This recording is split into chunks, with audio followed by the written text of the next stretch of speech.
Hey folks, welcome to August. It's August, right? I hope so. Welcome to August 2016 WWGOA Live. We got a lot going on tonight. My daughter Jenny is here. Some of you might remember her from, she did her work study here the last semester of high school, which was a couple of years ago. She and I also built a crazy cool electric guitar, Thunderbird or Firebird, I never remember. Firebird electric guitar, posted a lot of that stuff on GOA. Jenny did a nice video about it. So she's going to kind of help out and be the gopher as needed. The other thing we've got going is Jim Heavey from Wood Magazine is about 500 miles away in Illinois. We're in Wisconsin. And he will also be answering questions tonight. More on that in just a sec. And then running the worldwide mothership interweb, Sam is behind the scenes. And Chris is over here running the camera. And somewhere Shiva the bench dog is walking around the shop. So you may see her yet too. Hey, now Jim Heavey, let's talk about him. Jim and I have known each other, Jim, correct me if I'm wrong, but maybe 25 years or so. We've been teaching at woodworking shows. Jim is very active with Wood Magazine. He's a very active teacher and educator. Let's go to Jim, and Jim, give us the Jim Heavey story in 45 seconds or less. 45 seconds? Shoot. Yeah, I've been working with wood for about 20 years, about as long as I've known you. I enjoy every minute of this. I'm kind of waiting for the other shoe to drop. I'm caulking up in my shop. I'm on the second floor of a barn behind my house that I built about 30 years ago or so. During the summertime, the hours are somewhat restricted because I don't have air conditioning up here, but I do heat it during the winter time. So it's a great place to work. It's just getting, as I get older, a little bit tougher to get finished projects back down the stairs again. So I've set up a secondary workshop on the first floor. So that's kind of the long and the short of it, and I'm kind of anxious to work with George kind of by phone here or by iPad. The last time we saw each other was at Weekend with Wood. All right, Krista, launch us with a question. Let's see what happens next. Okay. Our first question comes from Jerry. He has a question about large router bits. What horsepower is needed? All right, Jenny, can you get a grab a large and a small out of the router table there? So it's a great question, Jerry. And one of the things that I really want to touch on here is horsepower, but we also have to talk about RPMs. We got to talk about RPM. So Jenny pulled in for us a couple of different router bits. One is, I'll try to hold them still here for Krista. One very large in diameter, one a little bit smaller. So, you know, a good mid-range router are these 2 1/4 horse machines. They'd be about 12 amps. They would be able to drive this cutter. You'd be okay with that. And what will happen is cuts that you make with that router that take 3 passes or 4, you could go to a larger horsepower router, 15 amp, 3 horsepower router, and maybe do it in 2 passes. More important is that when we use the small diameter cutter, we can run that at full speed, 23,000 RPM. When we go to a large diameter cutter, you got to slow something this big down to about 12,000. Sidebar note, luck of the draw on what Jenny grabbed out of the router table there. I actually invented this router bit for CMT a bunch of years ago, probably a decade ago. The CMT tenon cutter, that router bit is. So, fire away, Krista, and we'll see what happens next. Okay. Wade has a question. He was trying to get a bit out of his router. He took it from the bottom and turned it maybe 1 too many times, and it came out from the bottom. Did Wade mess it up? Jim, what do you think? I don't think he messed it up. I think he just had the bit in there a little bit too tight to start with. Couple of problems with trying to get that router bit out. If he turned it all the way out, that's really not so bad, because then what he can do is he can take this router bit, and if the shank is sticking out of the bottom of the collet here, put it on a hard surface and just kind of push down on the collet and see if he can pop that bit out. I'm a little bit nervous about putting any kind of a lube on there to get the bit out, because you don't want a lube back in there when you put the bit back in again. Collet's designed to kind of grab that thing perfectly without any kind of extra help. But if he can get it out of there, even with a little bit of lube, then at least clean this when he's done. But a couple of things I'm going to suggest when you're putting a bit. We cut it out. He froze. Seems like he's frozen. So Jim is frozen in time. He's forever young. He is the youngest looking guy I know. All right. Well, then I guess hit me with a question. I think he was kind of at the end of his answer, so we were okay. Okay. So Leon has to joint a 1-inch thick by 3-inch wide board end grain to a 1-inch thick board with long grain. What is the strongest joint? Okay, so let's pull this together. So it sounds like what Leon's got cooking is something like this. So end grain connection to a long grain connection. And the reason he's asking this question is end grain doesn't inherently have a lot of glue strength. So if we do long grain to long grain, we could glue these together and try to get them apart, and you'd probably break the wood before you break the joint. If we do end grain to face grain, end grain to long grain, there's not a lot of strength there because the glue wicks up into the end grain. That's the problem. So you really have to add some kind of a fastener. In an application like this, my go-to today for that is the Festool Domino, but I recognize it's expensive. Dowels would be a good choice. Biscuits would be a good choice. The comparison here, dowels versus biscuits, Jenny, if you go in this cabinet right here, you could grab, I think there's a bin in there, a tub of biscuits. What I want you to think about in your joinery is the amount of penetration we get into each mating piece. So, did I leave you straight? The one with the glass door on. With a biscuit, they're quite wide, but when we cut that slot, their depth of cut into each mating piece is pretty shallow. With a dowel, we'd have more penetration into each piece. Thank you, Matt. So with this is a number 10 biscuit. Where do you want me to? Right there. Okay.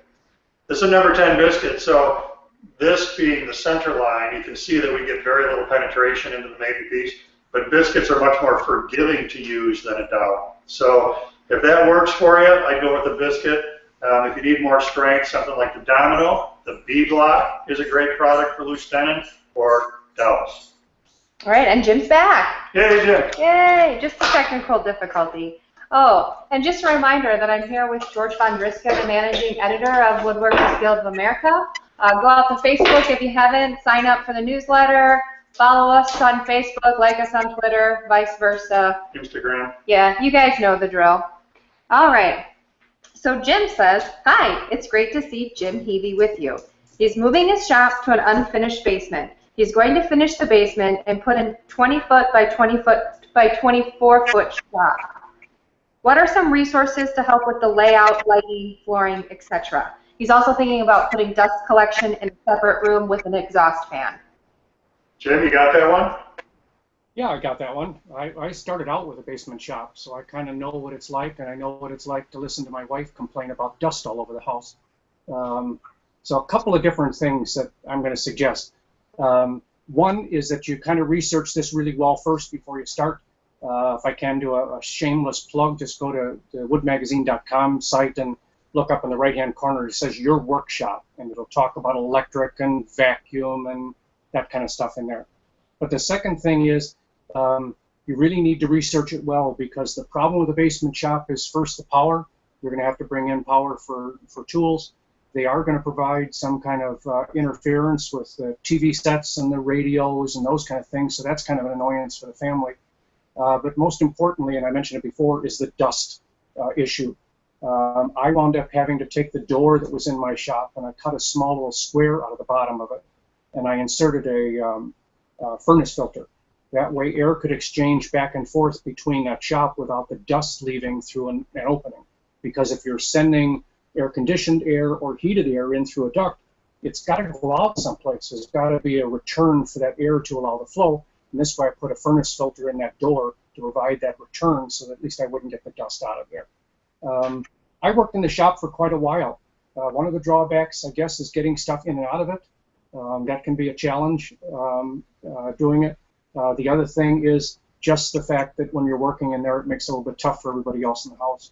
I started in the shop. I was probably in there for about 10 years, and I actually did really some bigger furniture pieces, so it's not out of the question. It just takes an awful lot of planning. So my suggestion is try that resource first and then go from there. And I'm going to hit on There was a second part of that question about putting the dust collector in a separate room, which is I think it's a great idea because it takes the noise out of where you're working, so you're maybe more likely to use the dust collector. You got to be a little bit careful in the basement. I think you'll be okay. But if you're in a heated shop and you remove the dust collector, remember that it's sucking air out of your shop. So if you have a 1,600 cubic foot per minute airflow and your shop is 20 by 20 with an 8-foot ceiling, it's 3,200 cubic feet. So every couple minutes you're sucking all the air out of your shop. So sometimes it's prudent to put in a return so that the positive airflow coming off the dust collector can come back in, especially if you're heating it in the wintertime and cooling it in the summer. All right, thanks, George.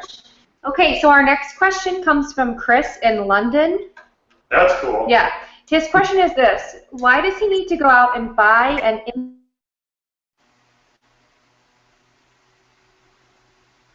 and put it on the hammer setting? Is the impact driver not the same thing as the hammer setting? Yeah, it's not. So now go ahead, Jim, if you're in it. Oh, no, I'm missing part of that. Okay. Grab the drill to your right, Jimmy.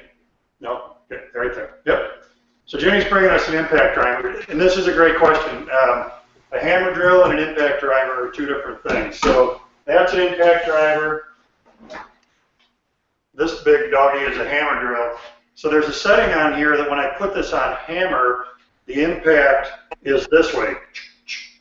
It's pounding on the drill bit like as though you're hitting a chisel with a hammer. With an impact driver like this, the impact is rotary. So that when it meets resistance, when you're driving a screw, especially a large lag or something like that, it's as though it's hitting it this way to help it go in. So a hammer drill, that'd be a bad thing to use for driving screws. If you're on the hammer setting, it's trying to pound them straight in while you're spinning them, where an impact driver that's the right one for screws and nuts and that kind of stuff. Okay, wonderful. Steve has a question for Jim, who we just lost. So I guess I'll skip that question and I'll just ask George another one.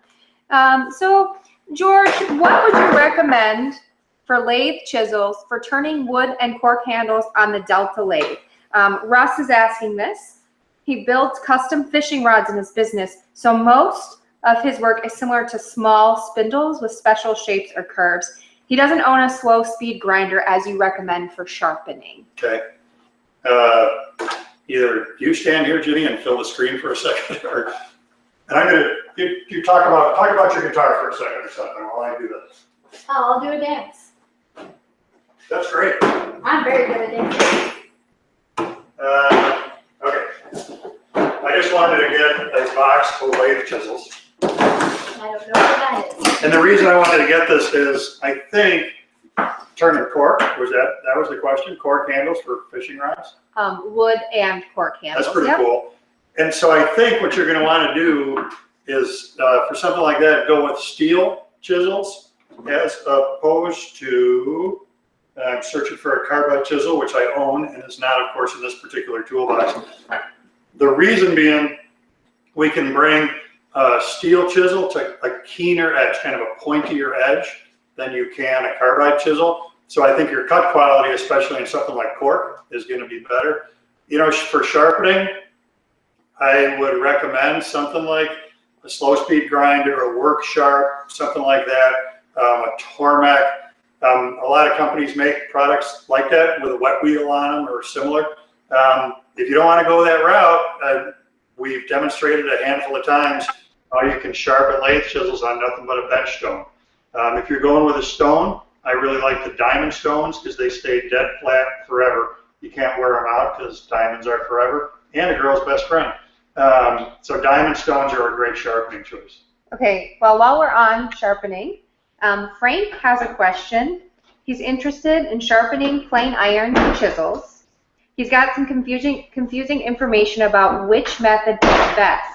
Water stones, slow speed grinders, WorkShop 300, Raycon wet system, etc. He just wants a tool that's reasonably sharp with minimum fuss and he would also like to purchase just one solution so he can get good at that rather than having to learn several. Do we have Jim back? Jim is back, I believe. Jim, did you hear that question? Oh, not quite back. I'm just kidding. Okay. Almost back. Okay. It is a great question, and I agree that it'd be great to have an all-in-one sharpener so that regardless of what you're trying to sharpen, for instance, even if you're trying to sharpen your wit, it's something that you can use. I was waiting for a groan from the peanut gallery. It's something you can use across the board. So the other thing that's going to come into play is your budget on this. A Japanese water stone is going to be less money than getting into a WorkSharp with its accessories, or a Rikon or Tormek, or I kind of think maybe Triton also makes a sharpener. And so you got to roll your budget into the equation. I've used the WorkSharp quite a bit, and I think it offers a lot of versatility. I'm not doing an ad for WorkSharp, but it's something that, whether it's your kitchen knives, hunting knives, lathe chisels, bench chisels, plane irons, scissors, there's so many different things that you can sharpen on that. That particular tool is not wet. I don't see that as a disadvantage. I think you can get a plenty keen edge out of it, so that's fine. So I would weigh budget against then also speed of sharpening. Hand honing on a water stone is going to be a little slower than power honing on one of these other electric devices. That's my answer, and I'm sticking to it. Okay, great. Carl is asking, and he wants you to know he's in Denver, because I know you like that. I do like knowing where people are watching from. Yep. While rough sanding with 320 grit sandpaper, the circumference is 3/4 by 10, popular bottom disc sander. Okay, that's what it sounds like. So he's using it on his lathe. His project is mounted on a faceplate. He's smooth on the outer edges, 360 degrees, but in the center there are like some, looks like chatter marks, but there's no chatter marks visible on the outside. Could you give some advice? So here's what I think is, this sounds like a disc is being made for something like a Lazy Susan. So from the description, 3/4 inch thick, 10 inch in diameter, and he's taking advantage of what he can do on a lathe to get it round and smooth. So when he sands the outside, it's coming out great, but when he sands across the face, it's maybe leaving spots that are untouched. It's hitting high spots, not the center. So my question would be, did you actually use a lathe chisel and face that entire disc off? Because if you didn't, it's unlikely, even if you planed it before you put it on the lathe, it's unlikely that the face out here is perfectly parallel to the back face and the mounting to the faceplate.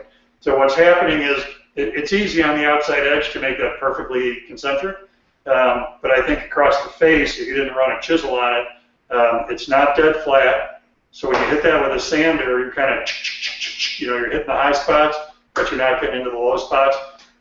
If you don't want to actually run a chisel across the face, solution would be take a long straight stick and wrap a piece of sandpaper on the edge, and then as that disc is spinning, touch it up against the face, and then that's going to help flatten everything out much better than just holding sandpaper in your hand. Okay, thanks, George. All right, so just a reminder that we're here with George Von Driska, Managing Editor of Woodworkers Guild of America, and our special guest is Jim Heavey. We're having some technical difficulties, but Sam is working very, very hard to get him back on the line. Yeah, I'm going to do a public service announcement before we go too much further. I think Kayleen McCabe, if you're watching, Kayleen is a really big advocate of educating young people about trades and encouraging them to go into trades. And she's got a whole new video program going that she's kicking off, and making this available to high school educators so that they can use the videos with their students. So Kayleen, if you want to throw a comment in the comment section of the live here, I know you've got links for those videos where people can see them. I know a lot of educators use WGOA stuff in their classrooms. So if you're an educator watching this and you want to learn more about Kayleen's program and what she's making available to encourage young people into the trades, we can create that connection here in the comments below the blog. Okay. Robert would like to know why his doors always turn out warped. He assembles and glues on a torsion box, but everything is warped no matter what he makes. Jenny, could you get 2 pipe, and I also get 2 pipe clamps, please? So what I'd like is 2 pipe clamps and 2 parallel jaw clamps. Perhaps that wasn't part of your work study program when you were here. So what I would ask Robert is, what are you using for clamps? There you go. And you know what, just one of those is fine. And then if you go down just a row, those orange clamps with the really large faces and heads on them. Okay. I would ask what you're using for clamps, because when I teach my cabinet making class, 6 students are gluing up 6 doors. And even, thank you, even when we're on a dead flat surface, there is technique involved in this. So the reason I had Jenny bring over the pipe clamp is that part of the problem that's easy to run into with a pipe clamp is that when you're putting pressure on with these, the jaws, tighten that, there we go. The jaw is wiggly and it can flex around and do stuff. We don't have a great guarantee that this face is perfectly parallel to this face. If the faces aren't parallel and you start putting pressure on your doors, it's possible for those faces to twist the door a little bit. On a parallel jaw clamp, this is one from Jorgensen, and Bessie makes these, Jet makes these, a lot of companies make them. Parallel jaw, the jaws are parallel to each other, the beams are nice and flat. So in my woodworking, when I was first doing custom work, I owned 1 set of Bessie K-body parallel jaw clamps. And if I was gluing 20 doors together, I would do them 1 at a time in the K-bodies, because I found it makes it much easier to keep the door flat. So I would encourage you, if you're doing a lot of doors, to invest in parallel jaws. The other thing is, again, from observing students, it really takes very little pressure to close a door. And people do have a tendency to think they really got to tighten the clamp and squeeze the heck out of the door to make that work, to make the joints close. As soon as you see the joint close, you're done. And again, you could do everything right. Your material could be flat and stable. You could be using a parallel jaw clamp, but if you over tighten, you're going to torque the door. And if you glue it into a corkscrew and the glue jar is like that, you will never get that out. So I think if you're on a torsion box, we got to step back and look at your approach to how you're gluing the door together. And something in there is kerfluid. Okay. All right, so our next question is from Richard. He has a small garage shop. He has a rigid contractor table saw and he wants to upgrade. He's looked at SawStop and Powermatic, however, not sure of the pros and cons of the 1.75 horsepower and the 3 horsepower, leaning towards the SawStop. What are your thoughts? SawStop is great. I'm kind of to a point where unless your budget is really super preventing you from ponying up for a SawStop, because they do cost more than comparable saws, I admit it. But the brake technology is amazing.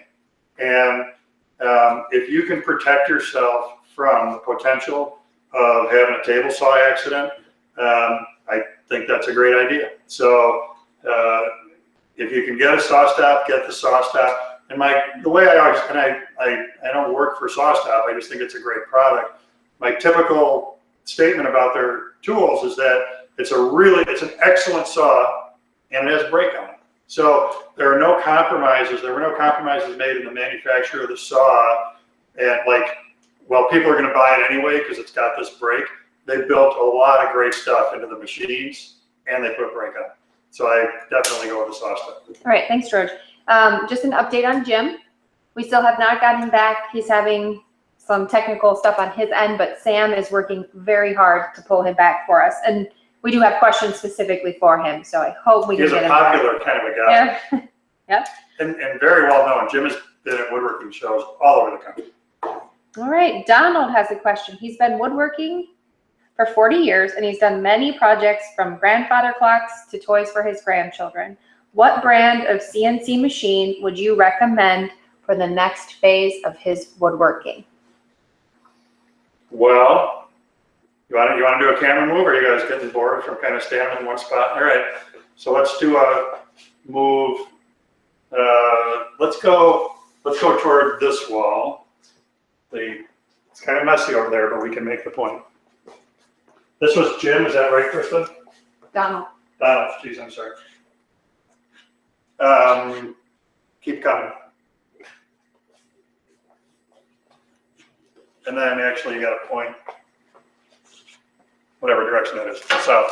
So here's what's going on in my shop right now. With the video work that we're doing, I've actually got 4 CNC machines in there, and you've probably seen some of this on WWGOA. I think we're up to, I don't know, 6 or 8 CNC related videos, maybe 8 or 10.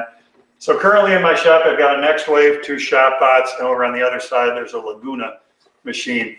I would say, Donald, it's not really about brand. I think you got to match, it's like any tool purchase, you got to match your budget with what it is that you want to do. So the reason we're pointed this way, and it's going to be difficult to see from our position, the Next Wave machine is a 24 by 24 inch bed. The ShopBot to its left is an 18 by 24 inch bed. The ShopBot over here where it says Desktop Max is a 24 by 36. The Laguna is a 24 by 36. I previously had a Piranha in here, which is a 9 by 13. So with what you're doing, if a 9 by 13 is enough bed for what you want to do, then that works for you. If you can spend $10,000 and you have the footprint space for it, you could get a bigger machine. One of the things with those capacities to keep in mind is, could you roll? Well, I can't roll over these cords. Okay, could you somebody, Jenny, could you just gaff the cords over the top of the camera?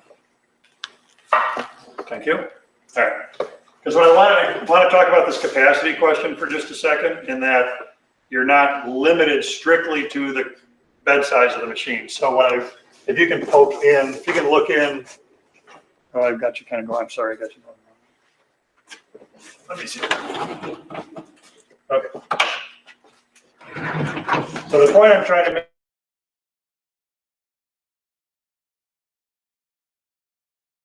here with space here, if I didn't have these acrylic shields on, I could put in a 24 by 96 inch piece, and you can machine it in sections. You can tell the software that I'm only doing the first 2 feet, and then the next 2 feet, and then the next 2 feet.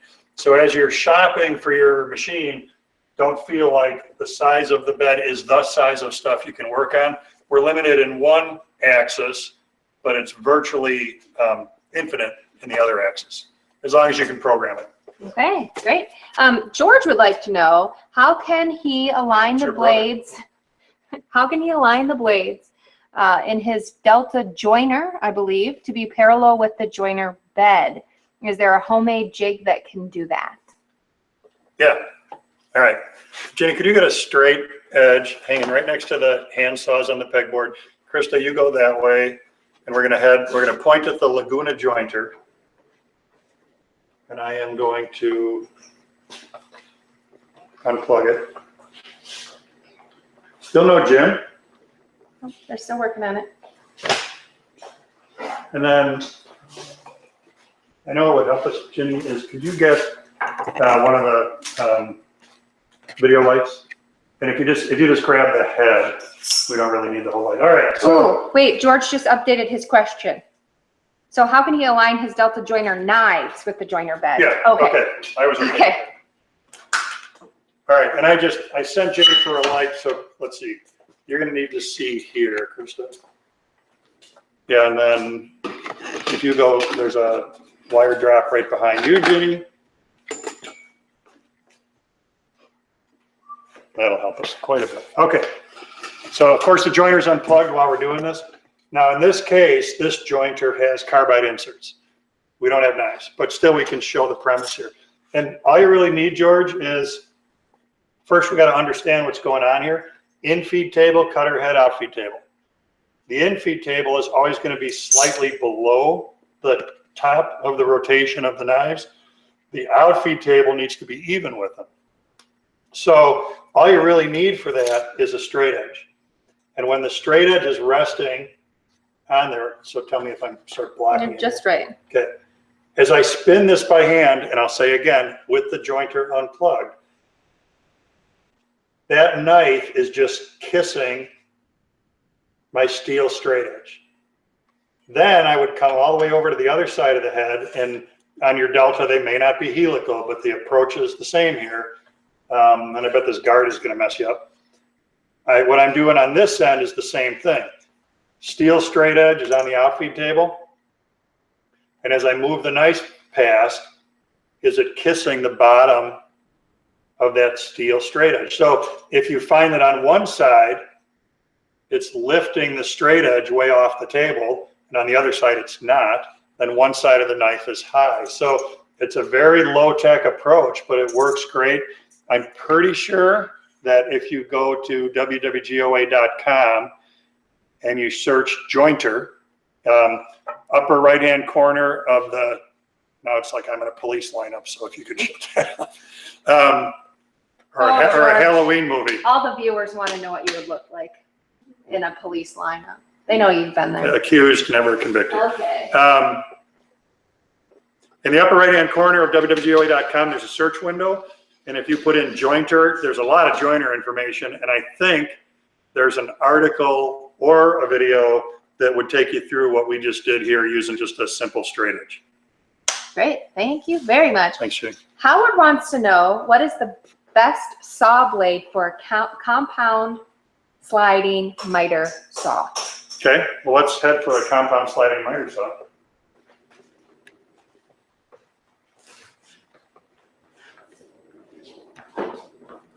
Side shot would be better. This is a Festool, but the premise is going to be the same. So let's help people understand what we're talking about here. Sliding, that of course is this part, gives us greater capacity than just a regular miter saw that only goes up and down. Sliding saw, cross cut out to 10, 12, maybe as much as 14 inches. Compound means we can cut angles, and then if I tilt the head, I can also bevel. So that's the compound part. For blade selection on this, generally I'm looking for a blade that's around 60 teeth per inch and not too much more than about a 5-degree rake angle. So I unplugged it. I gotta see, there we go. So if you can get on the teeth, Krista. And then I started like, I'm gonna drop that guard a second, just to grab my pencil. Okay. So on the teeth, this 5-degree angle I'm talking about, if you had a line straight through the axis, and then you look at the face of the tooth and what angle it's at, that's that 5 degrees. So on this one, this one might actually be a slight negative rake, a negative hook, which is fine. We just don't want to get real aggressive with these because then it gets too grabby when you're cutting your material. So maybe 5 to the positive, somewhere between 5 positive and 5 negative. And then the other thing we can talk about is the tooth geometry itself, and this would be really hard to see under these circumstances. But alternate top bevel, triple chip grind, flat top grind are 3 real common tooth geometries. For a miter saw, I'd either do an alternate top bevel or a triple chip grind. You can come off of that now. A triple chip is a little bit more durable tooth pattern.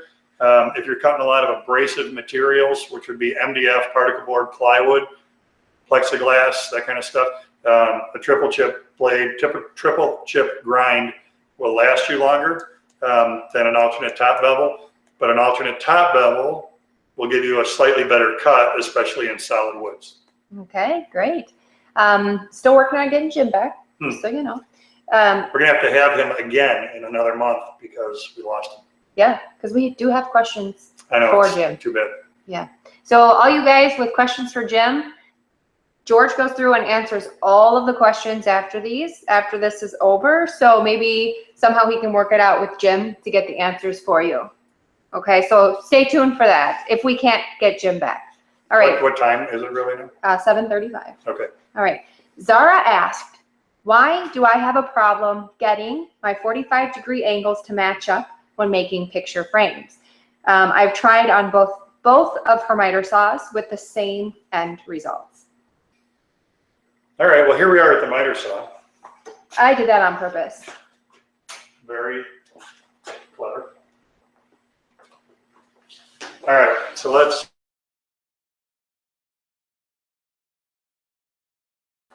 Well, you're not surrounded by me. Okay. And then, so I'm just going to take you back to, sorry, I'm going to take you back to the setup side of this equation, because I just have a suspicion that that's something's going kerflooey for you there. So I'm throwing this over to 45 degrees. So the first step is, if you're working on a miter saw, you got to confirm that you're really cutting at 45. So the big key to the pieces that you're testing is that one edge has to be perfectly straight. So in the perfect world, that's been jointed on a joiner. The wider it is, the more accurate this test is going to be. I'm going to cut one end at 45. Always let the saw come to a stop before you pick it back up, even when you're in a hurry.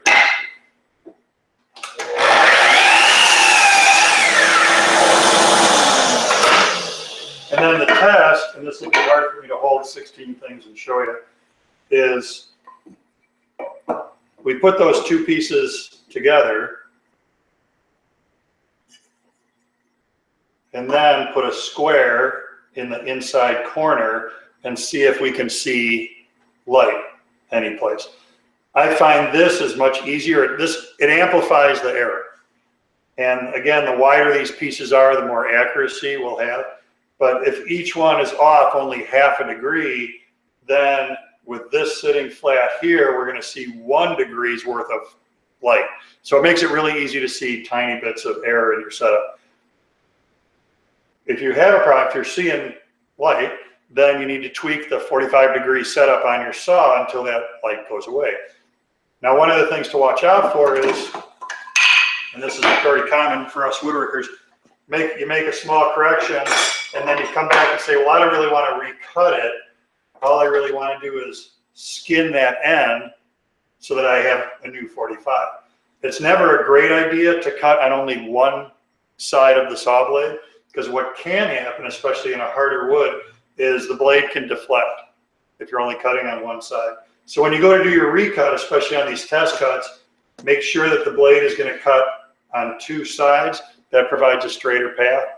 Then commonly, the other thing that messes up miters is we've got 2 geometries going. One is, are you cutting a 45? And the other is, are your pieces the correct length? Are these 2 sides perfectly identical? And are these 2 sides perfectly identical? And the easiest way to do that is either when you're, if you can, when you're cutting these 2 pieces, put them in a pad, stack them together, make sure these ends are perfectly flush, and then cut the other end. And then they got to be the same. If your project doesn't lend itself to that, set up accurate stop blocks on your machine so that you can cut all your pieces to the correct length. If you get them at 45 and you get them the right length, they should come together. All right, great, thank you. Eric asks, he has limited space in his workshop. How effective are benchtop joiners for those with space constraints? I had a benchtop joiner when my school was in my other building. I had a Delta 6-inch benchtop joiner forever. Had a Powermatic floor model and the Delta benchtop. And when we had classes in there with a bunch of people and wanted to keep things moving, out would come the benchtop, and we used that thing for years. Universal motor, it cut great. Limitation was bed length. As a general rule of thumb, you can edge joint stuff about twice as long as your jointer. So if your jointer is 24 inches long, you could edge joint stuff up to about 48 inches long. And generally a benchtop joiner is going to be probably 24 inches long. The other consideration I throw out there though is jointing on a router table. If you look at WWGOA.com, we've got all sorts of content there about using your router table as a jointer, and then maybe you don't need a jointer. Great, thank you. Just a reminder to those of you who have just tuned in, we're here with George Von Driska, Managing Editor of Woodworkers Guild of America. Go follow us on Facebook, Twitter, and Instagram. Sign up for the newsletter if you haven't. It's completely free. And we also have Ginny here. She's helping out. And Jim Heavey is We're still without Jim, huh? Special guest, but he's having technical difficulties. So we're just going to plug along, okay? And have we heard, I mean, did his power go out or something? Because he told me they lost power 2 days ago. They are having some issues. Okay. That's all I know. I think it's with, I don't know. Okay. I gotta walk this way because I need a shot of Gator. James asked, he's been thinking of getting a planer and has determined that it's going to either be the DeWalt 734 or 735. He sees that you have the 734. Are you happy with it? Yep. All right, see, easy. But, Okay. So here's the qualifier for me. So let's walk this way. Or Ginny, you bring the planer over. How'd that go for you? All right, so we're talking about this machine, and I am happy with this model. It's been fine. What the 735 offers, however, is variable feed speed, and I think that's a very, very, very important consideration. Now, the reason I don't have it is because if you pan right, Krista, because I've got that machine. So the deal with variable feed speed on a planer is the ability to slow down the rate at which your material is feeding under the cutter head. Where does that pay off? If you're machining something that's highly figured, bird's eye maple would be a great example, quilted maple. If you feed too quickly, sometimes the planer knives will chip the surface. So on that 735, right, on the next step up from this one, you can slow down the feed rate. And I actually used to have one of those and then at some point got away from it. And the difference, the surface finish difference between high rate and slow rate was significant. Here in my new shop, I'm fine with this one because if I get into touchy material, I can go to the sander instead of the planer. Okay, while we're here, we have a question from Rob. He would like to know what's your opinion of the Bosch's new braking table saw versus the SawStop. Well, as luck would have it, Rob, here it is.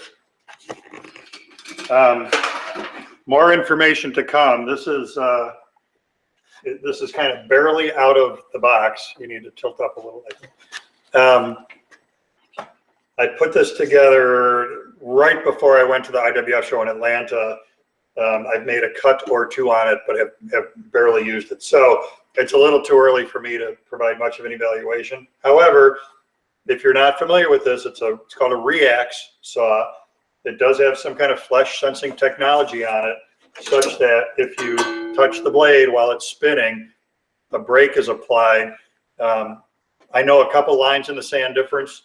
The brake application on this one is kind of like brakes in your car, where they squeeze against the rotor. Similarly here, the brake squeezes against the side of the blade, so it's not destructive to the blade the way the brake mechanism is on the SawStop. But other than that, I'm probably 2 weeks away from heavy use, which then in the publishing world means we're 3 or 4 weeks away from a tool review of this being posted on WWGOA. But you can watch for that. If you are a gold member of GOA, we have a gold live coming up. September 7th, I think. September, or maybe. I think it's 7th. Coming up soon, and this is the topic for that. So between now and September 7th, I'll use this more heavily, and we're going to look more in depth on the gold live. And again, that's something that's available only to WWGOA gold members. We're going to look in depth at this saw at that live event. Okay. Duffy has a question. He just received a WorkSharp 3000 for his birthday 2 days ago. Great Happy gift. birthday, Duffy. What does he need to know about it before using it? Okay. Well, We've done some stuff with WorkSharp. So if you go on to WWGOA, there are 2 videos for sure, maybe 3 or 4, and we've sharpened lathe chisels, plane irons, bench chisels on there. They've got a pretty good support video. As far as, you know, it's a pretty user-friendly plug-and-play kind of a tool. So I would, my biggest thing where I get in trouble is I maybe go to honing too fast. So in other words, if a chisel needs a lot of work, I get to too fine a grit too fast, and then I'm kind of, feels like I'm working forever. So my advice would be, if you have a chisel of any kind or a plane iron that needs a lot of attention, start at the appropriate grit so that in general, then your work is going to go more quickly. Okay, wonderful. Chuck wants to know, what is the real purpose of sanding sealer? Well, I use it for a couple reasons. One is my top coat is a water-based product. So if I put the water-based product directly on solid wood, especially something like a red oak, it'll raise the grain. So if I do sanding sealer first, and my sanding sealer, Jenny, could you from the finishing cabinet, get a can of shellac, and it'll be called seal coat. There's 2 different kinds in there. We want the seal coat one. It's a pretty small can. My sanding sealer is DeWalt shellac, which is Zinsser seal coat. Is it showing up there for you, Missy? Shellac. Yep, that's the wrong one. There should be another can. That's the right one. There you go. And the reason I'm having Ginny get the can is it's really important you use the right product. De-waxed shellac is the key, and this is, you don't have to mix flakes for this. I buy this right off the shelf, just like this. So I spray this on as my base coat, as my sanding sealer, scuff sand that, and then I put water base over the top of it. And this prevents the water base from reaching the wood, so I don't get that whiskering, that fuzzing effect that water base can otherwise cause. Sanding sealer in general, like Sherwin-Williams lacquer, I used to spray. You could also get Sherwin-Williams sanding sealer. In all honesty, I'm not completely certain what the advantage is of a specific sanding sealer product as opposed to just DeWalt shellac. Okay, wonderful. Michael asked, how do you straighten the tool rest on a lathe? All right, let's go, let's head for the Laguna. It's a great question. And you stand on your side, please.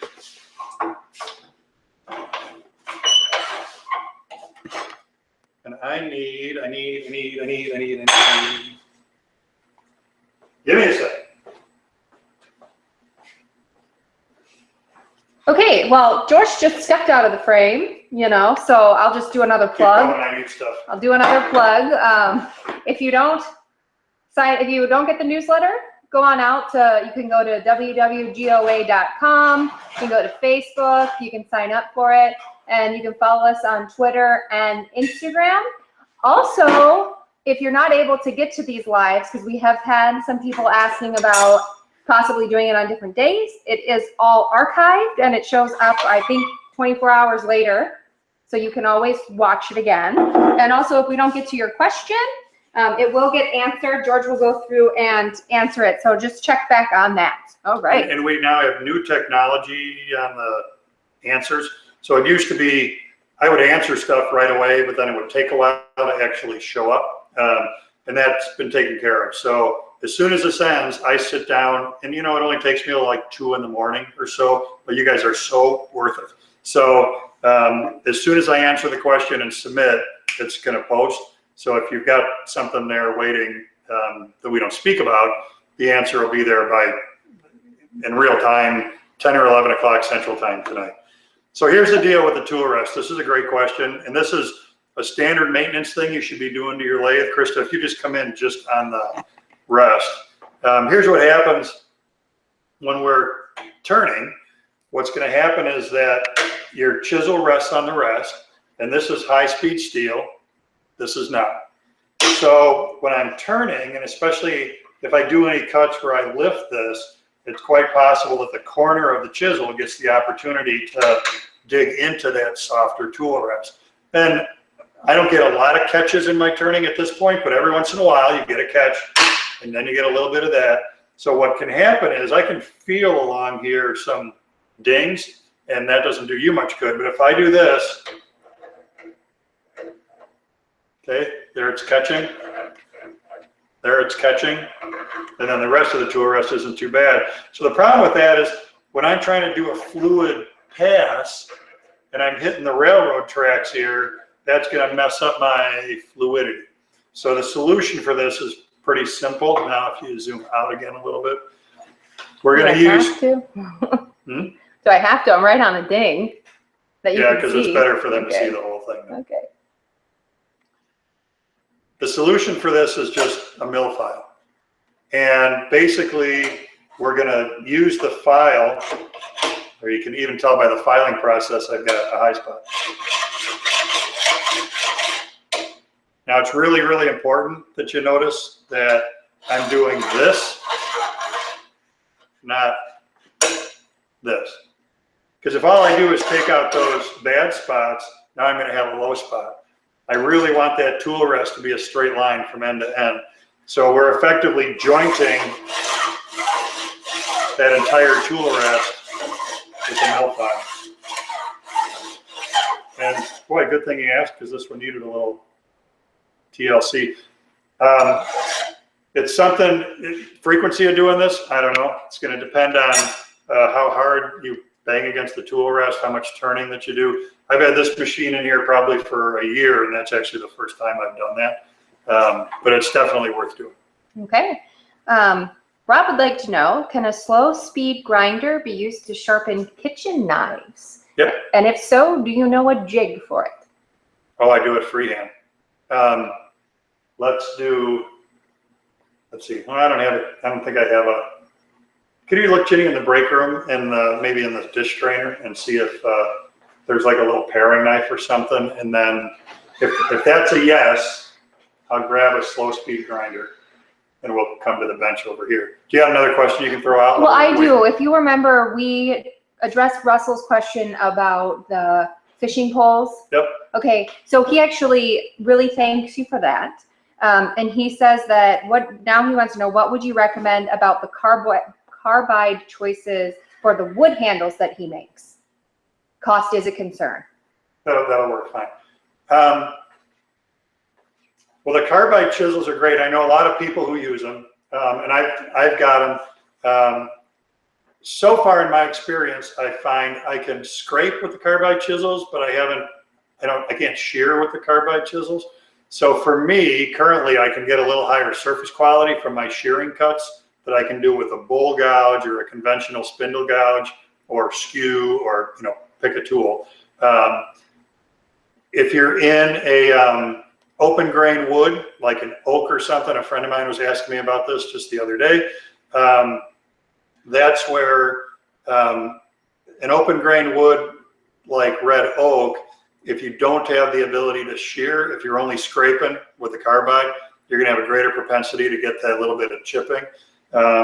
So I like the Carbide because it's sure great that you never have to sharpen them. I primarily use them for roughing out bowls or for any kind of exotic material. I've turned antler, solid surface countertop, plexiglass, and I love them for that.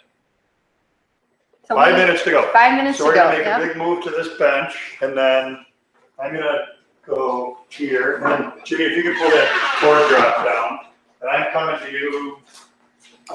And, since we only have 5 minutes, and I know how much George loves it, if you guys ask the question for me. Don't mind, if you guys don't mind putting in where you're viewing from, that would be great. I'll tell you what, it's not just me, because we talked at IWF in Atlanta, we talked about these live events a lot to a lot of different people. And when I brought up that we're getting viewers from, you could pretty much pick a country. I think everything but Antarctica so far has been represented. A lot of woodworkers in Australia and New Zealand watching. We get a lot of London, of course, all over the United States. All right, so Chris, I'm going to ask you to come in. Well, let me do an overview first. So slow speed grinder. This grinder is going to spin at 1,725 RPM. A standard grinder spins at twice that, 3450. The benefit to a slow-speed grinder is we can have a finer wheel on here, which means we can achieve a finer finish on whatever it is that we're working on. This is a real go-to device for me with lathe chisels between this and the WorkSharp. So with a kitchen knife, and this one's actually serrated. I wouldn't normally grind a serrated knife because that's not the way to sharpen them. But a freehand cut for this, and can you throw me back the name, or is it gone from whoever asked this question? Yeah, it's still here. Rob asked. Okay, Rob. So I don't jig this. I just come in at a real shallow angle, and then the key to this is one fluid motion, end to end. Let that come up to speed before you're going to make contact.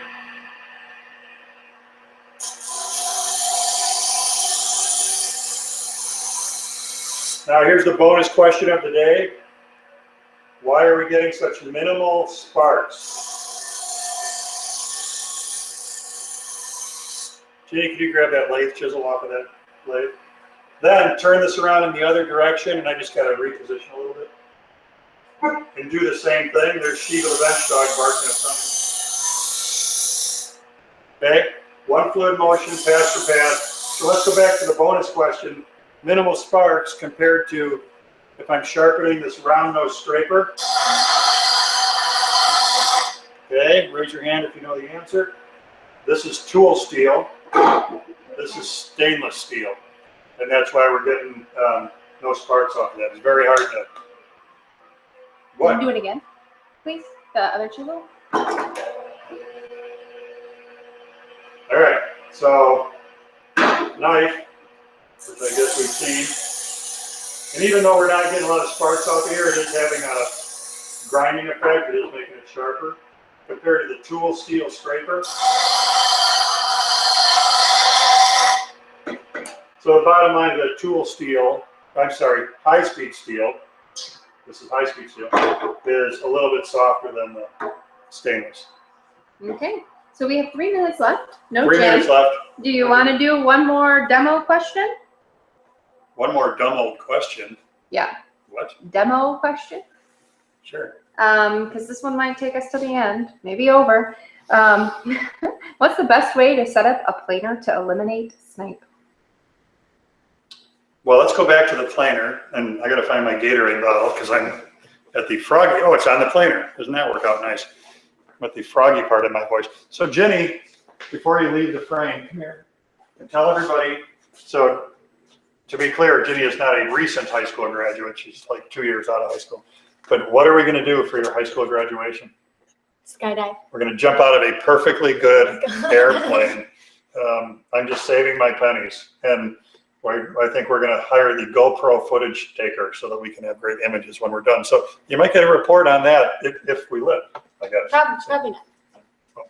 I might like black out or something. I want to do the one where you can have the instructor, because you tandem jump, you can have the instructor do everything and pull for you, and I think that's what you want to do, right? I want the You want no instructor control. yeah. You just want to know you're going to get to the enjoy ground. And I kind of want to do everything on my own. I don't need that extra anxiety. All right, so anyway, on benchtop planers, Jenny, going to shed a little light on the subject. Benchtop planers typically do not have a form of adjustment to remove snipe other than if they have a headstock lock, you should use it. Remember, when you're making an adjustment on the head, release the lock before you make any adjustments. Otherwise, you're going to probably strip something out. So on a benchtop planer, lock the head, and that'll help a lot. On stationary planers, if you zoom back out, on a stationary planer, what you have to do is look at the top of the machine. And on the top of the machine, I feel like we're way overlit at this point. Thank you. On the top of the machine, above where the feed rollers are, there are going to be bolts. And those bolts generally feed onto heavy coil springs. The coil springs are in turn connected to the feed rollers. So what happens as you adjust those bolts up and down, it's increasing or decreasing the amount of spring pressure on the feed rollers. If that pressure isn't just right, it's one of the things that can lead to snipe on the in-feed and the out-feed side of the cut. So fall to fallback position, read your owner's manual, find an owner's manual for the machine. If you don't have one, you can start making adjustments, backing them out, and seeing if you get positive or negative changes. Really, really, really important that the two sides are the same.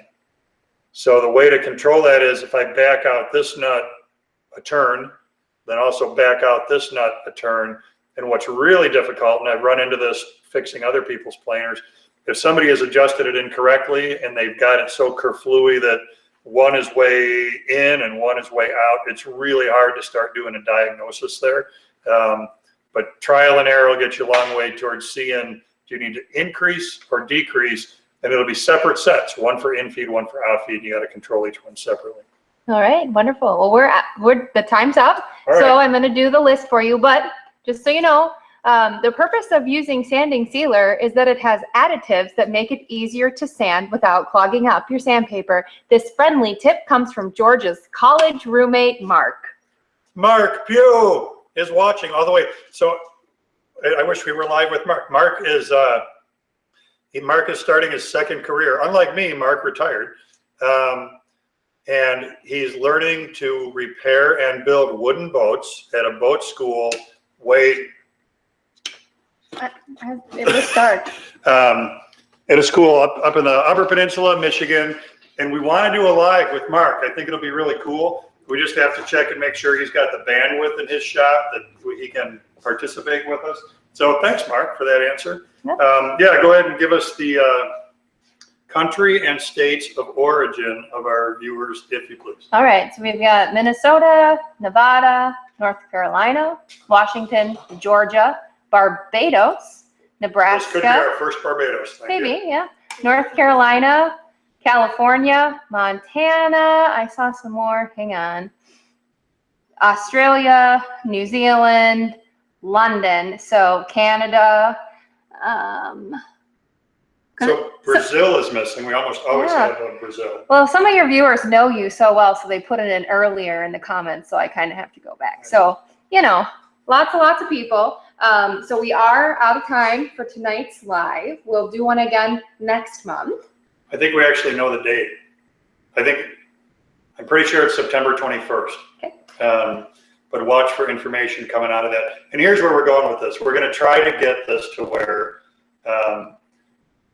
we're going to, on a day, say the second Wednesday of every month, and don't hold me to that, just for example, you'll know that at 7 o'clock Central Time on the second Wednesday of every month it's going to be live. So we're trying to find that rhythm and get set there.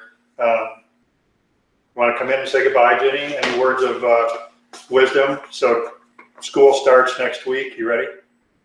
Jenny's in college to be a person. She interned this summer with a production company that does my video work.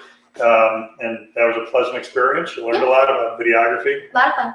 Cool. I actually edited some of the videos on WWGOA. Well, would you like to tell people what particular video was yours? I don't remember what it's called. The cove molding one. On cabinets. Cove molding. Cove molding one on Facebook. I did some of that. She was part of it. Yes. All right. Well, thanks for watching. Thanks for Sam behind the scenes. Thanks for Krista running the camera. You got something else? Yep. Did you want to remind everyone about the other live coming up before we go out? The gold live. Well, yeah, except we're not clear on the date of it, but it's, so we've got another live event coming up. This is what I was talking about with the REAXX saw. Okay, so it's on September 8th. It's gold, WWGOA Gold members only get access to that. We're gonna look at the REAXX saw. We're gonna fire it using a hot dog or a brat or something. We're gonna make the brake do its thing, push some wood through it so you get a feel for its power and how it works and all of that kind of stuff. And other than that, Atlanta was great. I had a wonderful time there. And any final closing comments? Shiva the bench dog is asleep someplace. That's it. Peace out, baby.